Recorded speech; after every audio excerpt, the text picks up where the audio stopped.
श्री सुखदेव जी महाराज ने कहा एक परीक्षित, वह ऋषभ देव नंदन भरत जी प्रथम जन्म में राजर्षि भरत के नामों से जाने गए, दूसरे जन्म में मृगा की जोनी को प्राप्त किए, तीसरे जन्म में जड़ भरत के रूप में जाने गए, जो राजा रघुगण को उपदेश दिए और उसका उद्धार किया। आगे जब राजर्षि भरत ही राजा थे तो राजा होने पर उनके पुत्र जो थे जिनका नाम था सुमति, राजा भरत के राजर्षि भरत के पुत्र का नाम था सुमति, और सुमति ने अपने पूर्वजों की परंपरा अनुसार धर्म पूर्वक राज को किया और अंत में राज को त्याग करके योग साधना करते हुए अपने जीवन को उत्तम गति प्राप्त किया। आगे सुमति के मृत्यु के बाद उन सुमति के वास्तविक स्वरूप को नहीं समझने के कारण एक लोगों ने नया पंथ चलाया और जो बौद्ध दर्शन के नामों से उसका प्रचार किया गया। कदापि सुमति जी ने नए पंथ और नए धर्म को नहीं चलाया। हमेशा मैं निवेदन करता हूं, जितने भी मजहब हैं, पंथ हैं, दर्शन हैं, वो वैदिक परंपरा, आर्ष परंपरा, पौराणिक परंपरा के एक दो सूत्रों को अपने जीवन के आचरण में उतारे और उतार करके समाज को उस आचरण को उतारने के लिए प्रेरणा दिए। उन्होंने अलग से कोई धर्म नहीं चलाया, न पंथ चलाया, लेकिन उसके बाद के लोगों ने उसको धर्म मान लिया। यही है, अन्यथा उन्होंने कोई अलग से धर्म और पंथ नहीं चलाया। सुमति के वास्तविक स्वरूप को नहीं समझने के कारण एक नया पंथ को चलाया लोगों ने, जो कदापि ग्राह्य नहीं है। आगे वही विचारधारा जो है बौद्ध दर्शन के नाम से जाना गया।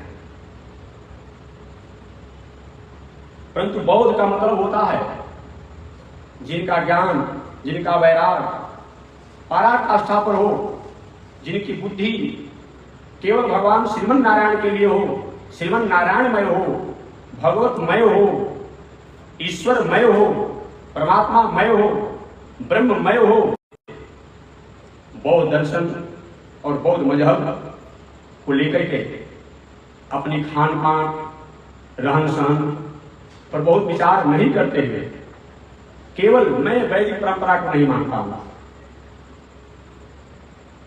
सनातन वैदिक परंपरा के लोग पूर्व दिशा की तरफ चलते तो पश्चिम चले गए, वे लोग आम के फलों से पूजा करते तो पीपल के पत्ता से पूजा करेंगे। ऐसे थोड़ी मतलब होता है।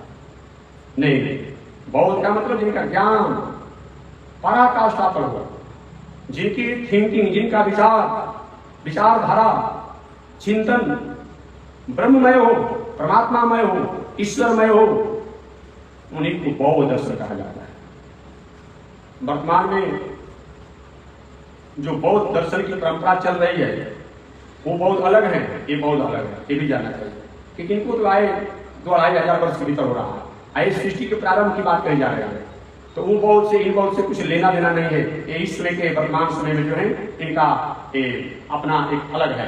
एक वो बौद्ध जो है, वो जो कथा आप सुन रहे हैं, राजर्षि भरत सतयुग में जो थे उनके पुत्र जो सुमति हुए, उन सुमति से एक दर्शन चला जो आगे चल करके स्वरूप को नहीं समझ करके और उसके द्वारा भ्रमित हुए। बस ऐसा राजा सुमति ने उपदेश और संदेश दिया। आगे सुमति के वंश परंपरा में देवता जी नाम के राजा हुए और उसी वंश परंपरा में एक नर्त नाम के राजा हुए, पुनः उसी वंश परंपरा में गय नाम के राजा हुए। आगे उस वंश परंपरा में भगवान के अंशावतार गए सदाचार से रह करके सब में भगवतमय दृष्टि रह करके और अपना जीवन जीते थे। इनके 3 पुत्र हुए गए के चित्ररथ, सुमति और औरधक। राजा गए के धर्म पूर्वक पालन करने के कारण, राजकाज करने के कारण इनका भगवत भक्ति में मन लगा और राजपाट को त्याग करके परम गति को प्राप्त किए। इस प्रकार आज स्वयंभुव मनु के वंश परंपरा में जो प्रियव्रत जी महाराज हुए, उन प्रियव्रत जी के अंतिम राजा बीरज हुए और बीरज के बाद आगे वंश परंपरा बहुत आगे लगी बढ़ी।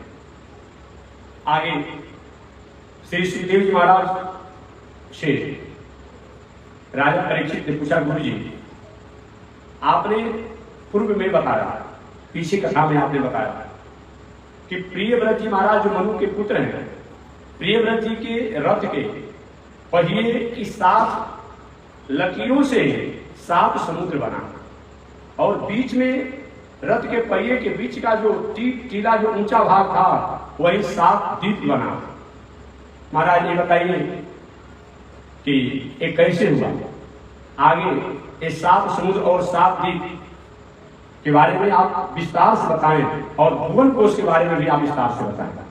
वहीं अब द्वीप इत्यादि के बारे में श्री सुखदेव जी महाराज बता रहे हैं और क्या कह रहा है? भगवान की सृष्टि रचना माया एवं लीला ऐसी है, उनकी सृष्टि रचना लीला और माया ऐसी अपूर्व है कि अपने कार्यों को किसी सत्पुरुष का माध्यम बना करके कराते हैं। कोई भी कार्य कराना होता है तो अधिक से अधिक कर्मों को कार्यों को किसी सत्पुरुष को माध्यम बना करके वह कार्य कराते हैं। यही हुआ, उन्होंने प्रियव्रत जी को माध्यम बना करके 7 समुद्र और 7 द्वीप के कारण बनाया। आगे कहते हैं कि भूमंडल जो है इसका वर्णन करते हुए सुखदेव जी कहते हैं कि ये भुवन कोश या भूमंडल जो है कमल के पत्र के समान है। कमल का पत्ता आपने देखा होगा, कमल के पत्ते को आप लोग देखे हुए, कमल के पत्ता के समान है गोला का एक भूमंडल। इस भूमंडल में 7 द्वीप हैं और 7 समुद्र हैं। जो 7 द्वीप है उस भूमंडल में उनका नाम है जम्बू द्वीप। प्रथम द्वीप का नाम क्या है? जम्बू द्वीप। दूसरे द्वीप का नाम है प्लक्ष द्वीप। तीसरे द्वीप का नाम है सालमली द्वीप। चौथे द्वीप का नाम है कुश द्वीप। 5वें द्वीप का नाम है क्रौंच द्वीप और 6वें का नाम है सात द्वीप और 7वें द्वीप का नाम है पुष्कर द्वीप। यही 7 वो द्वीप बताए गए। द्वीप क्या है? ऐसे भी आप पढ़ते हैं, द्वीप माने टापू होता है। द्वीप माने टापू होता है। समुद्र माने तो आप जानते हैं कि द्वीप माने टापू। ये 7 वो द्वीप है पूरे दुनिया में और 7 वो समुद्र है। उन समुद्र की व्याख्या बाद में करूंगा, द्वीप की व्याख्या करूंगा। ये जम्बू द्वीप है क्या चीज? ये जम्बू द्वीप किसे कहते हैं? अभी हम लोग जिस द्वीप पे, इस द्वीप का नाम है जम्बू द्वीप। इसलिए कोई भी वैदिक परंपरा के लोग पूजा जब करते हैं तो क्या हम संकल्प करते हैं? जम्बू द्वीपे भारतवर्ष खंडे आर्यावर्त इत्यादि हम संकल्प करते हैं और भी आपका क्षेत्र जो होता है। तो हम जम्बू द्वीप में हैं। ये जम्बू द्वीप है क्या चीज? 7 द्वीपों में जम्बू द्वीप क्या है? इसके बारे में सुखदेव जी कहते हैं कि जम्बू द्वीप या भूमंडल के कमल के कुछ स्थानीय है। जो भूमंडल है, जो 7 द्वीप है, उसमें सबसे भीतर का कोष जो है वही जम्बू द्वीप है। कमल का पत्ता जो होता है तो कमल के पत्ते या कमल के फूल के जो बीच का जो होता है जिससे खुड़िया निकलती है तो वही ये जम्बू द्वीप है। ये प्रथम है। ये जम्बू द्वीप कोष के भीतर का प्रथम है। इस जम्बू द्वीप का विस्तार 1 लाख योजन बताया गया है। 1 लाख क्षेत्रफल में जम्बू द्वीप है। अब इसको किलोमीटर में आपको करना होगा तो अपने अनुसार जोड़ कर लीजिएगा कि जम्बू द्वीप का विस्तार 1 लाख योजन। 1 लाख योजन का मतलब हुआ कि 1 योजन में 4 कोस, 1 लाख में 4 का गुणा कर लीजिएगा और 1 कोस में 3 किलोमीटर, तो 3 का गुणा कर दीजिएगा। उससे आप हिसाब कर लीजिएगा कि कितना 1 किलोमीटर हो गया, गुणा कर लीजिएगा अपने अनुसार। तो जम्बू द्वीप का विस्तार जो है 1 लाख योजन का है। एक कमल पत्र के समान गोलाकार है जम्बू द्वीप। जैसे कमल का पत्ता होता है वैसा जम्बू द्वीप गोला है और इसके मध्य में सुमेरु पर्वत है। ये जम्बू द्वीप के बीच में सुमेरु पर्वत है। इसमें 9-9 हजार योजन विस्तार वाले 9 वर्ष हैं। ये सुमेरु पर्वत जो है इसमें 9-9 हजार योजन के विस्तार से 9 वर्ष है। जो यह वर्ष देश का सूचना है। इसकी सीमाओं का विभाग 8 पर्वतों द्वारा होता है। जो वर्ष है वह एक वर्ष से दूसरे वर्ष नहीं, जो साल वाला वर्ष से होता है। एक वर्ष से दूसरे वर्ष का सीमा एक पर्वत के द्वारा होता है। एक पहाड़ के द्वारा होता है। इस प्रकार ये समुद्र खारे, जम्बू द्वीप जो है खारे समुद्र से घिरा हुआ है। जिस जम्बू द्वीप में हम निवास करते हैं ये नमकीन समुद्र से घिरा हुआ है। लोग कहते हैं महाराज मीठा समुद्र का कथा तो सुनते हैं लेकिन मीठे समुद्र को वो देखते नहीं है, खारा समुद्र तो दिखाई पड़ता है। तो जो चीज हम देखेंगे वही नहीं मानेंगे। अभी कुछ दिन पहले हमारे वैज्ञानिकों ने मंगल ग्रह पर भी यह पता कर लिया, तय कर लिया कि वहां भी जल का स्थिति है, वहां भी समय आने पर, भविष्य आने पर वहां भी हम लोग बसने के काम कर सकते हैं। अब तो समय बताएगा कि कब बसेंगे, लेकिन कम से कम वैज्ञानिकों ने पता तो कर दिया तो वहां जल की भी सत्ता है, जल भी वहां पर है और वहां सिंचाई भी की जा सकती है उपकरणों के द्वारा। तो जब तक हम नहीं जानते थे, हम तो इसी तरह समझते थे उपग्रह है कोई अपने आप। जब तक हम सूर्य चंद्रमा के बारे में नहीं जानते थे, यही जानते थे कि आग का अंगारा है, इन्हें जानते थे। आज तो वैज्ञानिकों ने पता कर दिया, चंद्रमा के बारे में बता दिया, सूर्य के बारे में पता कर रहे हैं और बता रहे हैं, तो मान। देखिए जो चीज रहेगा उसी को विज्ञान बताएगा, जो चीज नहीं होगा उसको विज्ञान नहीं बताएगा। ज्ञान और विज्ञान में क्या अंतर है? ज्ञान किसे कहते हैं, विज्ञान किसे कहते हैं? ज्ञान जो तत्व है, जो तत्व है उस तत्व को जानना, ये क्या है? ज्ञान है। अब विज्ञान क्या है? जो तत्व है उसको जान करके दुनिया को जनाना, ये क्या है? विज्ञान है। पृथ्वी में गुरुत्वाकर्षण शक्ति थी, हम कोई वस्तु उस समय भी फेंकते थे तो नीचे की तरफ आती थी, लेकिन जब तक विज्ञान वैज्ञानिकों ने नहीं कहा तब तक हम मानते नहीं थे। लेकिन वैज्ञानिकों ने कह दिया नहीं, पृथ्वी में गुरुत्वाकर्षण शक्ति है, किसी वस्तु का आकाश की तरफ फेंकने पर नीचे की तरफ आता है, आज मैंने मान लिया। तो जो ज्ञान और सत्ता हो उसको हम जान करके दुनिया को जनाने का काम जो करते हैं वही क्या है? विज्ञान। तो मैं निवेदन करना चाह रहा था कि ये जम्बू द्वीप जो है ये अलग अलग एक पर्वत से दूसरे पर्वत का निर्धारण करके वर्ष, वो वर्ष कौन कौन है? तो दूसरा वर्ष नहीं है भारत वर्ष, इलावृत वर्ष के बाद विस्तार से मैं बताऊंगा। ये सब वर्ष है अपने आप में। हम लोग भारत वर्ष जो है ये सब अलग अलग वर्षों का वो निर्णय करता है। किम पुरुष वर्ष ये सब बताता है। कहते हैं कि यह वर्ष देश का सूचक है और इसकी सीमाओं का विभाग करने वाला 8 पर्वत है। यह जम्बू द्वीप खारे समुद्र से घिरा हुआ है और इसमें जामुन के वृक्ष हैं। इस जम्बू द्वीप में जामुन के वृक्ष हैं, बहुत विशालकाय जामुन का वृक्ष है और उसके फल बहुत बृहद होते हैं। अभी कभी आपने पढ़ा होगा जीके में, हमारे पड़ोसी देश हैं, नाम शायद आप लोग जानते भी होंगे, बगल में आता है, जो हमेशा उससे आपका अच्छा व्यवहार नहीं रहता है। तो वहाँ एक ऐसा जगह है जहाँ का नेचुरलिटी और प्रकृति इतनी सुहावनी है, वहाँ के लोग दीर्घायु होते हैं, उनमें बहुत बल होता है, हम लोग से अधिक बल होता है। वैज्ञानिकों ने रिसर्च करके बताया। तो हम जो चीज नहीं जानते हैं वो नहीं जानते हैं, लेकिन जानने के बाद उसी बात को हम मान लेते हैं। तो ये जम्बू द्वीप में जामुन का वृक्ष है, आज साधारण छोटा मोटा वृक्ष नहीं है, बहुत विशालकाय है। वही इसके फल जब पककर गिरते हैं और उससे रस होता है और उसी के द्वारा ये जामुन जैसा स्वाद उस ये जल के नदियों से जो उसकी नदियां जो होती है उन नदियों के द्वारा जामुन जैसा स्वाद प्राप्त होता है। दूसरे द्वीप का नाम है प्लक्ष द्वीप। इस सुवर्ण में प्लक्ष द्वीप में पाकड़ के वृक्ष हैं। ये प्लक्ष द्वीप में पाकड़ के वृक्ष हैं। यहाँ पर भी 7 पर्वत और 7 नदियां हैं, इच्छू रस के समान ये घिरा हुआ है। ये यहाँ के जल जो है ये चारों तरफ से जैसे ऊख का रस होता है ऐसा इसका जल मीठा होता है। इसका विस्तार 2 लाख योजन है। तीसरे द्वीप का नाम है सालमली द्वीप। यहाँ पर मधुरस के समान समुद्र से घिरा हुआ है। मधुरस माने मधु का जैसे स्वाद होता है वैसे इसमें स्वाद इस द्वीप से निकले हुए जलाशयों से प्राप्त होता है। इसका विस्तार 4 लाख योजन है।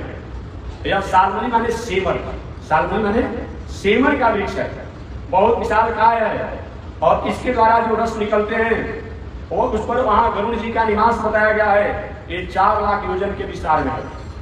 चौथे द्वीप का नाम है कुश द्वीप। एक घीट के समान एक जल यहाँ का है जल लेकिन घीट के समान है। अच्छा बताइए, कभी आप विचार कर सकते थे आज से 50-100 वर्ष पहले कभी कोई ये भी सोचता होगा दिमाग में कि धान के भूसा से छिलका से भी हम तेल निकाल लेंगे? कोई सोता होगा? नहीं सोता होगा। लोग क्या करते, उसको आग में जला देते, कहीं फेंक देते, कहीं कुछ करते। लेकिन आज उससे तेल निकल रहा है, राइस ब्रान निकल रहा है, क्या क्या हो रहा है आप नहीं देख रहे हैं। तो इस कुश दीप जो है ये भले ही जल है, लेकिन यहाँ घृत जैसा जल है, चिकना जल है। और यहाँ पर ये भगवान की रचा हुआ एक कुशों की झाड़ है। यहाँ पर बहुत विशाल कुशों की झाड़ है और 8 लाख योजन के विस्तार में है। 5वें द्वीप का नाम है क्रौंच द्वीप। यह दूध के समुद्र से घिरा हुआ है, अर्थात कहने को जैसे दूध का स्वाद होता है उस स्वाद के समान इस द्वीप के चारों तरफ जो समुद्र है ये दूध के समुद्र से घिरा हुआ है। इससे क्रौंच नामक पर्वत है, यहाँ देवता हरि हैं और ये 16 लाख योजन में है। इस प्रकार से यह द्वीप 5वां है। और 6वें द्वीप का नाम है शाक द्वीप। शाक माने यह मठा के समान इसके समुद्र जो है जो घिरा हुआ है, ये मठे के समान घिरे हुए समुद्र से है। शाक वृक्ष है यहाँ पर, यहाँ के देवता वायु हैं और ये 32 लाख योजन के विस्तार में है।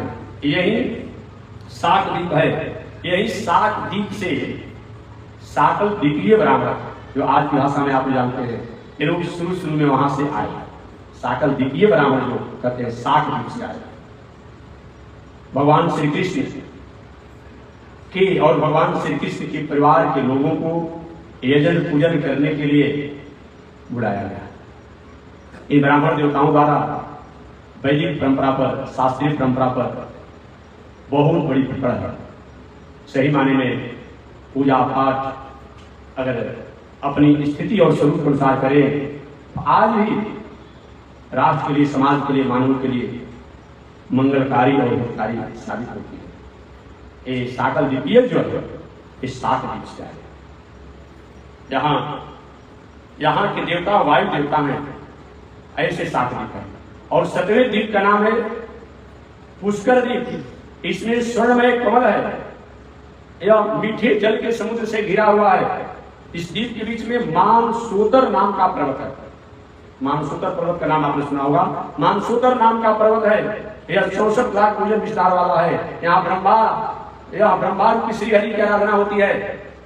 यहाँ पर ब्रह्मा को श्रीहरि के रूप में आराधना किया जाता है।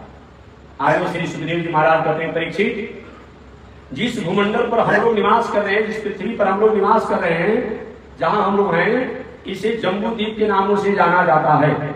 अनेक द्वीपों में जम्बू द्वीप जो है श्रेष्ठ है, ये सर्वश्रेष्ठ बताया गया है जहां हम लोग वास करते हैं। जम्बू द्वीप के 9 खंडों में केवल भारतवर्ष जो है एक कर्म भूमि और धर्म भूमि है। कहते हैं कि जम्बू द्वीप में जो 8 भाग किया गया है, इसमें से 9 भाग किया गया है। जम्बू द्वीप को 9 खंडों में जो किया गया है, उन 9 खंडों में ये भारतवर्ष खंड जो है यही सर्वश्रेष्ठ है। यही के लोग और यहाँ ही कर्म भूमि और धर्म भूमि पर यही होता है। यही कर्म भी होता है, धर्म भी होता है और सदाचार से रहते हैं। आप महाराज और दुनिया के लोग क्या धर्म कर्म नहीं करते हैं, इसी की छाया लेकर कोई थोड़ा बड़ा कुछ करता होगा। बाकी कर्म और धर्म जो है ये भारतवर्ष खंड में ही बताया गया है। सारे खंडों में उत्तम है। इस खंड में सुकर्मों के बल पर भगवान की भक्ति को प्राप्त किया जाता है, भगवान को प्रसन्न किया जाता है। अन्य 8 खंडों में जो रहने वाले लोग जो होते हैं वे आयासी विलासी से अपने जीवन को जीते हैं।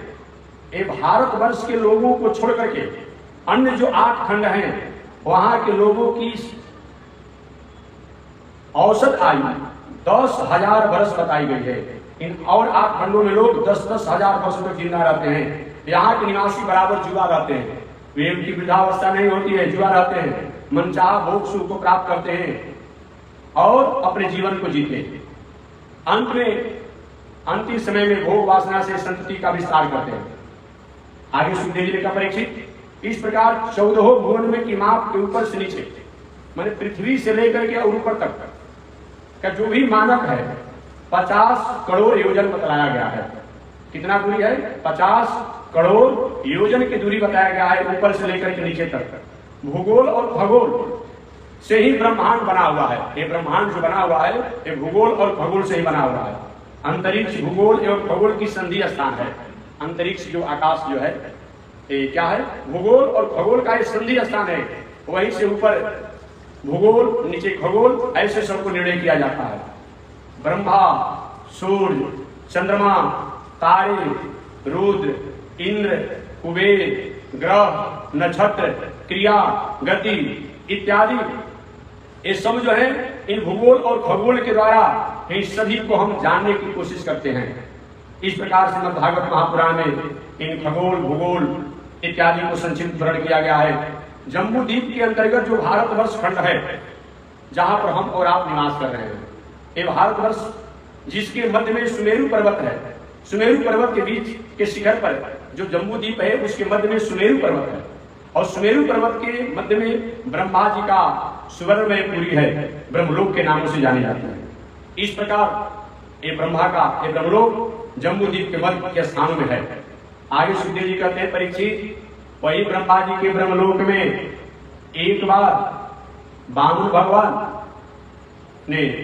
भगवान के चरणों के आहत से वहां जो उसमें विदृढ़ हुआ, उसमें छिद्र हुआ, बाद में चल करके वही गंगा जी संसार में आई दुनिया में।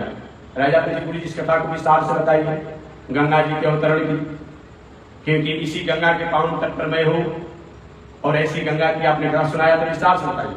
सुखदेव जी कहते हैं, परीक्षित सुनो, जब भगवान वामन कश्यप ऋषि के पुत्र होकर के बक्सर में प्रकट हुए, यज्ञोपवीत संस्कार उनका किया जा रहा था, और यज्ञोपवीत संस्कार के समय आज भी परंपरा है कि भिक्षा मांगने का, भिक्षा मांगा गया, भिक्षा तो माता जी को दिया गया, एक और दिया गया, एक भिक्षा पुरोहित जी का बनता था, बृहस्पति जी का भिक्षा लेकर के बावन भगवान जी बृहस्पति जी को देना चाहे, बृहस्पति जी का इतनी भिक्षा से मेरा काम नहीं चलेगा, और क्या चाहिए और कितना दे, लेकिन नहीं ऐसे नहीं काम चलेगा, मैं तो भिक्षा मांगूंगा आपको देंगे। बावन भगवान ने कभी मेरे देने के कभी तो मैं कभी ब्रह्मचारी हूँ, मेरे माता है, मेरे पिता है, मेरे कश्यप से पिता है, मेरी माता आदिति है, लेकिन आपका है तो ठीक है बोला जाए। तो वही बृहस्पति जी वही जनेऊ करा रहे थे, जगह पे संस्कार करा रहे थे। कहा कि अगर आप देना चाहते हैं तो मेरे जजमान बहुत दिनों से दर की ढोकरें खा रहे हैं, इसी तरह से पलायन हो गए हैं, इनका राज छीन लिया गया है, दैत्यों द्वारा मार करके खदेड़ दिया गया है, बेचारे किसी तरह से जी रहे हैं, प्राण जी रहे हैं। अगर आप देना चाहते हैं तो दैत्यराज बलि है तो राक्षस, है तो दैत्य, लेकिन है बहुत बड़ा दानी आदमी। उसने घोषणा किया है कि मेरे पास कोई मांगने के लिए आ जाएगा जाचक रूप में, उसको मैं इतना दान दूंगा, इतना दान दूंगा, पुनः उसको आगे किसी का मांगने की स्थिति नहीं रह जाएगी। तो महाराज अगर आप देना ही चाहते हैं तो दैत्यराज बलि के यहाँ जाकर के और उसे आप 3 पग भूमि दान मांगिएगा और कुछ मत मांगिएगा। वही बामन भगवान बक्सर में जो प्रकट हुए, उनका यज्ञोपवीत संस्कार था, देवताओं को मंगल करने के लिए बृहस्पति जी की आज्ञा से दैत्यराज बलि के यहाँ गए, और दैत्यराज बलि के यहाँ गए, दैत्यराज बलि ने देखा कि तो बहुत बड़ा तेजस्वी बाबा, ये कोई देवता हो सकते हैं, ऋषि हो सकते हैं, सूर्य हो सकते हैं, बहुत बड़ा। बावन भगवान को देखकर के प्रभावित हुआ, कहा कि ब्रह्मचारी जी आपका स्वागत हो, जब से मैं राज को प्राप्त किया हूं उसके बाद से मैं ब्राह्मणों को, विद्वानों को, ज्ञानियों को जो मांगते हैं वो मांगा मैं देता हूं, आपको जो मांगना है सो मांग लीजिए। बावन भगवान का मांगना किसके लिए, किसके लिए मांगना, काहे को मांगना, क्यों मांगना? रास्ते में क्या चिथड़े नहीं है, कपड़ा के फटे पुराने कपड़े नहीं है, उसको पहन करके बिछा कर अपना काम चला लेंगे। क्या वृक्षों ने अपना फल देना बंद कर दिया है, उनको लेकर पहाड़ में जीवन जी लूंगा। क्या नदियों ने जल देना बंद कर दिया है, उनका जल पी लेंगे। अपने भुजाओं को तकिया बना करके बालू की रेतियों पर सूख करके बीच की छाया मिला करके जीवन गुजारा कर लेंगे। मैं किसी चीज की आवश्यकता नहीं, मैंने तो सुना था कि आप बहुत बड़े जग कर रहे हैं, मैं आ गया। लेकिन किसी कृपणी व्यक्ति से, कोई अपरिचित व्यक्ति से, अनजान व्यक्ति से कुछ लेना हो तो एक बार मत मांगिएगा, नहीं तो कहीं मुकर जाएगा। अब देखिए बावन भगवान गए मांगने के लिए, कितना भूमिका बांध रहे हैं।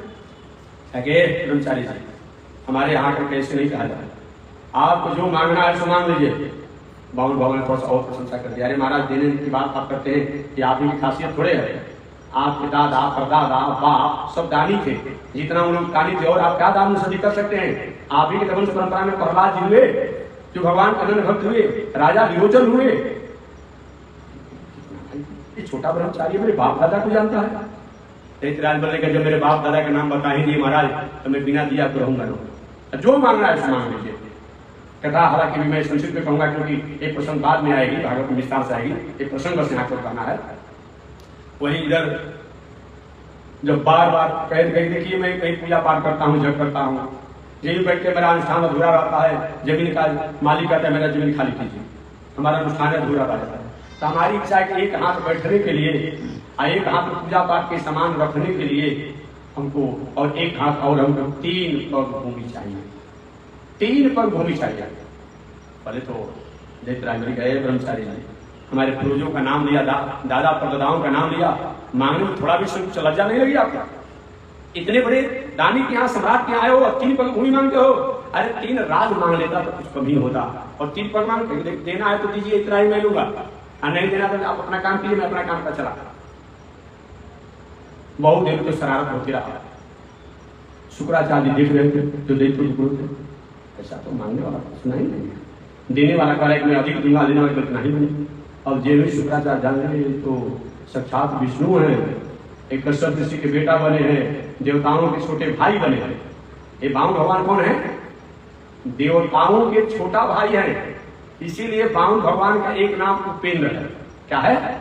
उपेंद्र। उपेंद्र का मतलब क्या होता है? उपेंद्र, उप धर्म इंद्र से उपेंद्र बनता है। उप माने सहायक, छोटा, इंद्र के छोटे भाई होने के कारण ही बावन भगवान का नाम उपेंद्र है। ये 12 आदित्य देवता जो होते हैं, वायु प्रत्यक्ष देवता, ये जो बताएगा ना, ये 12 आदित्य जो होते हैं, 12 आदित्य जो होते हैं, इसमें इंद्र का भी नाम आता है, अजमा का भी नाम आता है, उनमें सबसे छोटे भाई है साक्षात विष्णु है। ये तो हमारे जजमान को ठगने के लिए आया है अपनी माया द्वारा। जाकर कान में गए शुक्राचार्य, जजमान पहचानते हैं ये कोई ब्राह्मण नहीं है, कोई ब्रह्मचारी नहीं है, ये साक्षात विष्णु है, बामन का रूप बना कर आया है, आपका सारा संपत्ति ले लेगा, सब कुछ दीजिएगा, लेकिन भूमि दान मत दीजिएगा। राजभवन ने कहा गुरु जी हम जो कह दिए उसका क्या होगा? हम कहेंगे जो मांगना है सो मांगो, तो क्या मैं अपने वाणी से मुकर जाऊंगा? क्या झूठ का दोष नहीं लगेगा? शुक्राचार्य ने कहा कि कहां कहां झूठ का दोष नहीं लगता है, कहां कहां झूठ का दोष नहीं लगता है। झूठ तो झूठ है ही अपने आप में, झूठ तो झूठ है ही, लेकिन कहां कहां एक बार ऐसी स्थिति में नहीं लगता है। कन्याओं का विवाह करना हो, विवाह बार बार कहीं झंझट इधर उधर हो जा रहा हो, और थोड़ा गुण और शिक्षा और अधिक बता देने से विवाह कहीं बढ़िया से मंगलमय हो जाता हो, तो वहां पर दोष नहीं लगता है। स्त्री पुरुष आपस में कहीं विवाद कर रहे हो, कहीं समझौता सुलह कराने से थोड़ा समझ बोलना पड़े, आगे पीछे बोलना पड़े और उससे शांति समन्वय हो जाए, वहां झूठ का दोष नहीं लगता है। कोई आपसी एक दूसरे के खून के प्यासा हो और वहां पर कहीं आगे पीछे उन्हें से बोल देने से वह कहीं समाधान और शांति हो जा रही हो, वहां झूठ का दोष नहीं लगता है। जहां जीव को पार्जन करना हो और जीव को पार्जन में कहीं बाधा पहुंच रही हो, वहां पर थोड़ा सा उन्हें बोल देने से अगर कहीं समाधान हो जा रहा हो, तो वहां झूठ का दोष नहीं लगता है। कहाँ जहां पर धर्म का, संस्कार का, संस्कृति का कहीं भी स्थापना करना हो और थोड़ा सा कुछ आगे पीछे बोल देने से उसकी स्थापना हो जा रही हो, वहां झूठ का दोष नहीं लगता है। इत्यादि गुरु जी बात तो ठीक आपने कहा, लेकिन मैं जो कहा उसका क्या होगा? शुक्राचार्य बहुत बड़ा ज्ञानी बनते हो, राक्षस खंडार में होकर के तुम्हें साफ दूंगा, तुम लक्ष्मी से विहीन हो जाओगे, श्री विहीन हो जाओगे। वही शुक्राचार्य साफ दे दिए, और साफ दे दिए, फिर भी दैत्यराज गुरु जी ये धन संपत्ति तो पैर के धूली के समान है, आज है कल रहेगा, कल है। आज से 500 वर्ष पहले किसी भूमि का मालिक दूसरा था, 200 वर्ष पहले दूसरा था, 100 वर्ष में दूसरा था, आज तो दूसरा है, बाद में दूसरा हो जाएगा। एक आदमी का थोड़ा रहता है, लेकिन तेरे जैसे सजीवती के मैं दान कर दूंगा, वही संकल्प बावन भगवान के वैसे दान नहीं लूंगा। पहले के जमाना का रजिस्ट्री वही था, संकल्प पहले के जमाना का रजिस्ट्री क्या था? संकल्प। अगर रजिस्ट्री में क्या किया जाता है, अमुक के बेटा है, अमुक इनके बाप थे, अमुक ये चौहदी है, अमुक है, इनका नाम है, एक खाता प्लॉट खेसराई में कहा जाता है रजिस्ट्री में। उसमें भी संकल्प में नहीं किया जाता है, अमुक गोत्र है, अमुक नाम है, अमुक है, ये सब किया जाता है। तो पहले के जमाना का रजिस्ट्री जो था संकल्प था, बाणी से जो संकल्प किया गया। आज के जमाना में रजिस्ट्री, आज तो रजिस्ट्री किया हुआ चीज जरूर ले रहा है, ले होता है, तो उसमें संकल्प करेंगे। अरे अब 3 दिन भूमि के लिए आप संकल्प कराएंगे हमसे, रिकॉर्ड बन जाएगा। नहीं महाराज बिना संकल्प नहीं लेंगे, ठीक है। अब वही दैतराज बलि जल का संकल्प लेकर के और कहीं कमंडल में जल जगह डालने लगे हाथ पर। अब वही में शुक्राचार्य जजमान को बचाने के लिए क्या कि खाई के रूप में जाकर सूक्ष्म रूप बनकर घुस गए नली में, कमंडल टोटी में जल गिरा रहा है, गिरी नहीं रहा।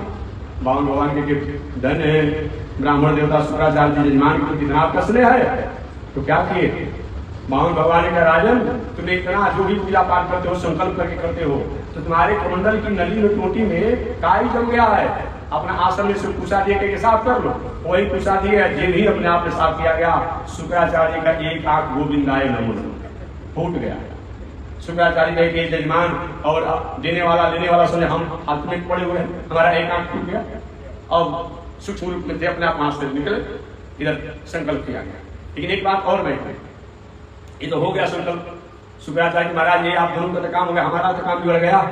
भगवान ने कहा नहीं, काम नहीं बिगड़ेगा, आपने जजमान की रक्षा किया है और दुनिया में दुनिया के लोगों को कहीं ऐसा देखा जाएगा तो मुहूर्त और जतरा बिगड़ने की बात होती है, लेकिन जब तक आपका दर्शन नहीं होगा दुनिया का कोई शुभ और मंगल काम नहीं होगा। ऐसे शास्त्रों में कहा जाता है कि कश्चित काणा भविष्य साधु कश्चित काणी प्रतिव्रता, कोई कोई कान आदमी ठीक ठाक होगा, नहीं तो कुछ न कुछ उत्पात होते रहता है। अरे किसी को कोई रोग हो जाए नहीं लिया जाएगा, ये भी जानिएगा, जो वो जन्म से होगा। कैसे काणा भले साधु कैसे, और मान लीजिए किसी कोई हाथ में पड़ जाए, रास्ता में जा रहा है कर जाएगा, तो उसको ठीक है सरकार ने विकलांग मान लिया है, दिव्यांग मान लिया है, लेकिन जो जन्म से तो कैसे काणा भले साधु कैसे काणी प्रतिव्रता, कोई कोई काम व्यक्ति हो जो कि बैलेंस में हो। बहुत कुछ कहना नहीं आज जमाना में भाई, ऑब्जेक्शन वाला बात, टेंशन वाला बात नहीं करना है। एक शास्त्रीय परिपाटी है तो अच्छा नहीं होता, लेकिन एक शुक्राचार्य ऐसे हैं कि जब तक शुक्राचार्य को हम देखेंगे नहीं तब तक से मंगल नहीं करेंगे। शुक्र अस्त हो गए हैं, अब लगन समाप्त हो गया, कहते हैं ना, क्या कहते हैं? शुक्र अस्त हो गया, अब लगन समाप्त हो गया। शुक्र उदय हो गया, लगन चालू हो गया। कोई भी शुभ काम करने के लिए भगवान ने कहा शुक्राचार्य ऐसा मेरा आशीर्वाद, मेरा मंगल कामना कि बिना आपके दर्शन के, बिना आपके उदय का कोई अच्छा काम नहीं होगा जो आज देख रहे हैं। वही बावन भगवान नापने लगे, नापने लगे जब बावन भगवान, तो प्रथम पैर वो, अब दंडी कवि ने बहुत बड़ा अच्छा बात कहा है। दंडी कवि ने कहा है एक प्रथम भगवान जे ही विशाल रूप बना लिए, विराट रूप बना लिए, और जो ब्रह्मचारी थे ब्रह्मचारी से विशाल रूप बना करके एक ही पैर में ब्रह्मलोक तक नापना, दूसरे पैर पूरे दुनिया के नीचे तक नाप लिए, एक पैर बाकी रह गया। वही ब्रह्मा जी के लोक तक जब नापे तो ब्रह्मा जी कहे चलो अच्छा मौका मिला है। ब्रह्मा जी ने क्या किया कि भगवान के चरणों को धो करके अपना कमंडल में रख लिए, और कमंडल में नहीं चरणामृत कहा जाता है, कमंडल में रख लिए। बाद में चलकर वही ब्रह्मा जी ने जो भगवान के चरणों को धोकर कमंडल में रखा था, देवताओं के प्रार्थना करने पर स्वर्गलोक में महाराज आपका ब्रह्मलोक में कमंडल में भगवान का चरण, हमारा भी मंगल होना चाहिए। तो ही ब्रह्मा जी ने अपने कमंडल से 2-4 गुण छुआ दिया उन लोग की जो स्वर्ग बहने वाली नदी में। तो वही भगवान का चरणामृत से वो विष्णु पगा हो गई, स्वर्ग में वो विष्णु पगा हो गई। समय पा करके स्वर्ग में बहुत दिनों तक वो भगवान का चरणामृत रहा नदी के रूप में, जिसमें सगर के वंशज जब अपने ही कर्मों के कारण भगवान कपिल देव के क्रोध से भस्म हो चुके थे, तो सगर के वंशज राजा भगीरथ की तपस्या किया, दिलीप जी किए, अंशुमान किए, भगीरथ महाराज ने उन्हें गंगा जी बुलाया। राजा भगीरथ तपस्या किए, तपस्या के फलस्वरूप गंगा जी प्रसन्न, चलो मैं चलूंगा लेकिन मेरे धार को कौन रोकेगा। पुनः शंकर जी को तपस्या की और शंकर जी चलो भैया मैं गंगा जी की धार को सहन करूंगा।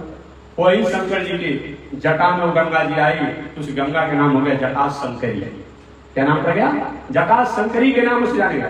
अब जटे में घूमने लगी गंगा जी कि हम कहीं नहीं जाऊंगा।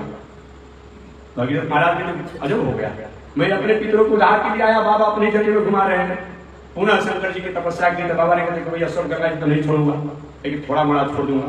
तो उन्होंने अपनी जटा को कबार के और जमीन पर पटक दिया। वही गंगा जी हरिद्वार ऋषिकेश में आई तो आने के बाद वही भगीरथी गंगा हो गई। क्या नाम हो गया उनका? भगीरथी।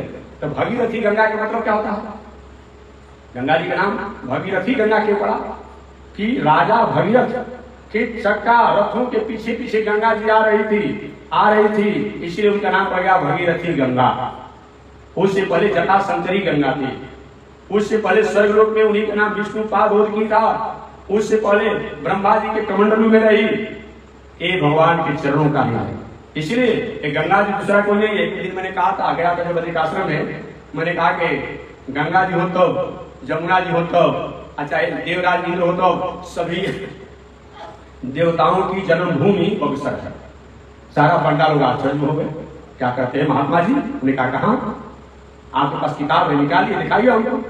कैसे? तो मैंने उनको समझा दिया मैंने उनको कि सुन लीजिए, कश्यप ऋषि के पुत्र हैं सूर्य नारायण, और सूर्य के पुत्री है जमुना। तो जब सूर्य के पुत्री हो गई जमुना, तो जमुना का जन्म भूमि बक्सर हुआ कि नहीं हुआ?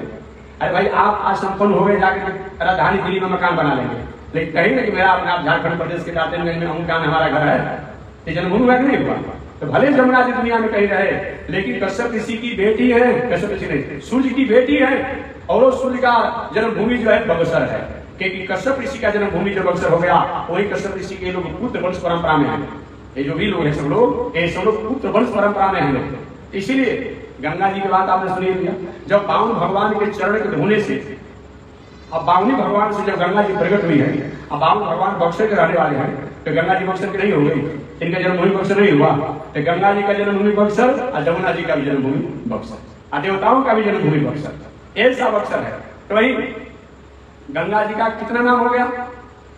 ब्रह्मा जी कमंडल में रहने से कमंडलू में रह करके वहां से विष्णु पादुकी कहलाई, जटा शंकरी कहलाई, फिर भगीरथी कहलाई। आगे गंगा जी चलते चलते चलते आई, एक जहलू ऋषि थे, तपस्या कर रहे थे। इतने उतावलापन में भगीरथ राजा थे, भूल गए ऋषि तपस्या के किनारे से लेकर जाना चाहिए, और वे क्या की भावना में थे।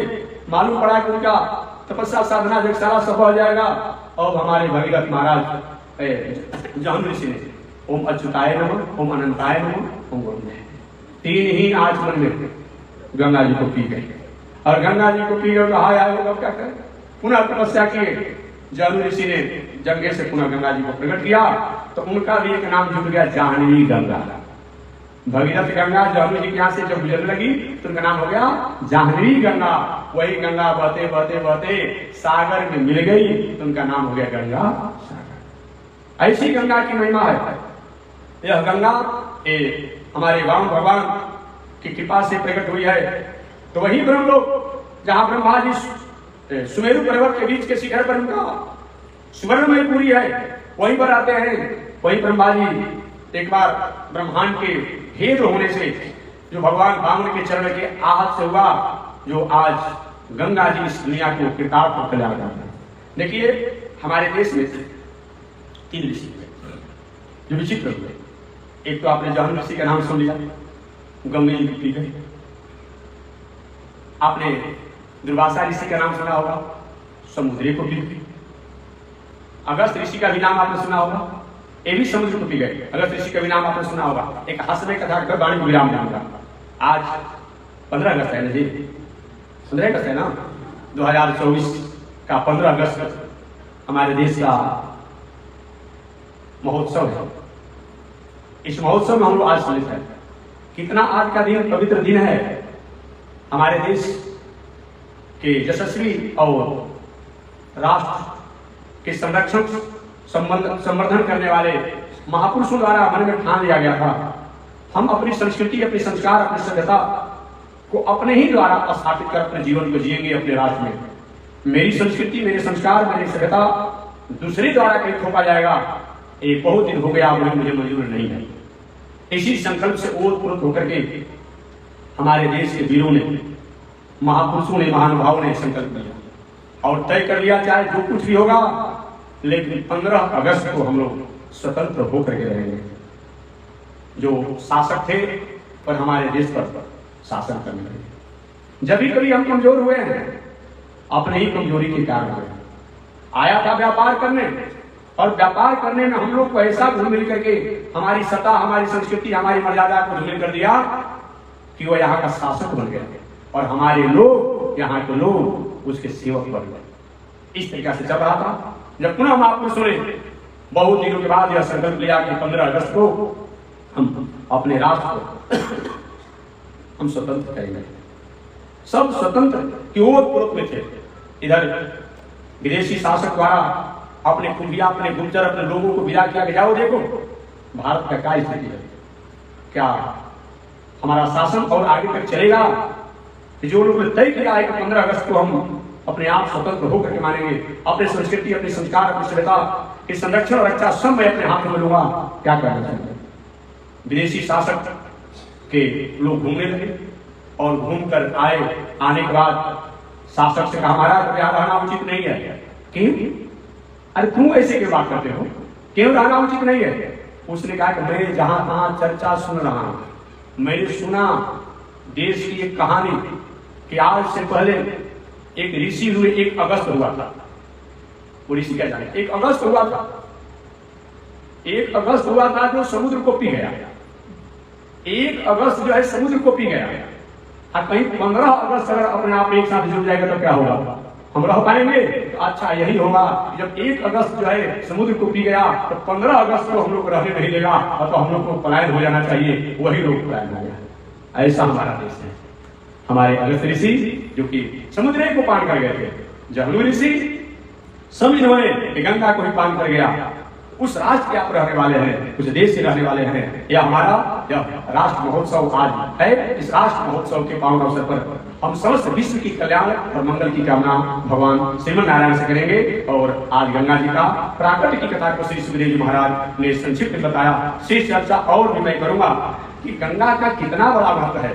जय गंगे जय गंगे, जय संतन सुखदाई, आपकी महिमा कहाँ से वर्णूं, शंकर शीश चढ़ाई। यह गंगा है जो कि जिंदा से लेके मरने दोनों में इसकी मिट्टी को शरीर में स्पर्श किया जाए, तिलक किया जाए, जल को पान किया जाए तो हमारा उद्धार होता है, हमारा कल्याण होता है। मैं 2 मिनट की कथा सुना देता तब आपको छुट्टी देता कि प्रसंग बस क्या महत्व होता है, कितनी गंगा की महिमा है, इसके बारे में मैं निवेदन कर रहा।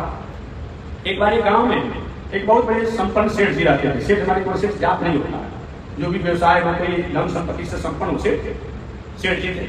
बहुत बड़े धर्मात्मा थे। उनकी पत्नी भी धर्मात्मा थी। एकलौता पुत्र था, लेकिन वो नास्तिक था। नास्तिक था, नहीं मानता था धर्म। एकादशी का समय था। लोग उस समय की जमाना पैदल किया था। पुरोहित जी से कहे, पुरोहित जी व्यवसाय तो चलते रहता है, चलते रहेगा, चला जाए गंगा, एकादशी के अवसर पर गंगा स्नान करेंगे, द्वादशी को स्नान करेंगे, पुनः लौट करके आएंगे। ठीक है, पुरोहित जी चल दिए। सेठ जी उनकी पत्नी और अपने पुत्र को भी चलो बेटा, लेकिन मैं नहीं जाऊंगा। फिर भी समझा बुझा कर चले लोग गए। जाते जाते एक एकादशी से पहले निकल गए थे, दूर की यात्रा थी। निकल गए, रास्ते में डेरा डाल दिया लोग। सब लोग रात्रि में गंगा जी से पहले ही अपना डेरा डाल कर आने लगे। पुरोहित जी इसी तरह से घूमने के लिए निकले तो देखिए कि रात्रि में बहुत बड़ा महोत्सव मनाया जा रहा है। और वहां जब पहुंचे तो देखिए कि आज से 30 वर्ष पहले जो मेरा मित्र मर गया था, वो मित्र यहाँ पर दिखाई पड़ रहा। अरे भाई आप यहाँ पर कैसे आ गए? कहे कि हमारे सरदार जो है उनकी बेटी का विवाह है, तो बेटी के विवाह में प्रीति विरोध कर रहे हैं। ऐसा बेटी, मैं भूत प्रेत बना हुआ हूं, तो प्रेतों की भूतों की बेटी का विवाह है, इसीलिए हम लोग उत्सव मना रहे हैं, भोजन हो रहा है, प्रीति भोज हो रहा है। और उनको भी प्रसाद दिया, लेकर के आए। पुराना मित्र था, ताकि मैं भूत बन गया, लेकर के आए। और घर पर जब लेकर देखे, जहाँ आए शिव के पास देखे तो घोड़ा खलीद हो गया। पुनः आगे चले और आगे अगला दिन हुआ, अगला दिन निकले, निकलते निकलते गंगा के किनारे गए और गंगा किनारे स्नान करने ही वाले तो उसी समय एक मतवाला सांड आया और गंगा जी की मिट्टियों में जलों में अपने सिंगों को उजड़ते हुए और आवाज लगाते हुए भाग रहा था। अचानक उस सेठ जी के इकलौता पुत्र जो था उसके पेट में सिंह घुसाया, उसकी मृत्यु हो गई। अब तो किसी तरह से बेचारे लोग एकादशी में स्नान किए, लौट रुकते बिलकते हुए आए, दूरी पर घर था, रात्रि में उसी स्थान पर रुके, जाके पहले रुके थे। पुरोहित जी पुनः एक चले वहां देखे और वहां क्या हो रहा है, और वहां जब गए देखे कि वहां रो रहा है। एक अरे भी तो रो क्यों रहे हो, तुम तो कल हंस रहा था कि रो इसलिए नहीं कि मेरी बेटी का विवाह नहीं होगा, मेरी बेटी इसी तरह अविवाहिता रह जाएगी। क्या बात है कि जिससे विवाह उन्होंने तो तुम्हारे मेरे जजमान को तुमने जान तो नहीं लिया ना, तूने कहा था कि तुम्हारे जजमान को मर करके प्रेत बनेगा और उसी से मेरी बेटी का विवाह होगा, तो मेरा जजमान का बेटा तुमने ले लिया, और क्यों रो रहे हो? कि नहीं, आपके जजमान का बेटा तो मर गया, प्रेत होने वाला था, लेकिन सांड के सिंग में जो मिट्टी और गंगा जल लगा था उसके शरीर से स्पर्श होने से उसकी मुक्ति हो गई, अतः मेरी बेटी अविवाहिता रह गई। इतना बड़ा गंगा जी का महत्व है, गंगा मिट्टी का महत्व है। ऐसे गंगा जी के अवतरण को हमारे सुखदेव जी महाराज ने राजा परीक्षित के सामने कहा कि परीक्षित, जम्बू द्वीप अंतर्गत इन 9 खंडों में 9 वर्षों में एक गंगा जी का बहुत बड़ा पूर्व महिमा है जो कि आपको वर्णन किया गया। यह ऐसा जगह है, यहीं पर ऋषि, यहीं पर संत, यहीं पर ज्ञान, यहीं पर अमलात्मा विमलात्मा ऐसे कई लोग होते हैं, और इसी की छाया में और दुनिया में कई लोग होंगे, क्योंकि संस्कार संस्कृति यही का है। इस प्रकार गंगा की महिमा को बताया। आगे उन्होंने जम्बू द्वीप अंतर्गत जो 9 खंड या 9 वर्ष है, उन 9 वर्षों का वर्णन किया, जिसका 9 खंड या 9 वर्षों का वर्णन कल मैं करूंगा। आज इसी के साथ माने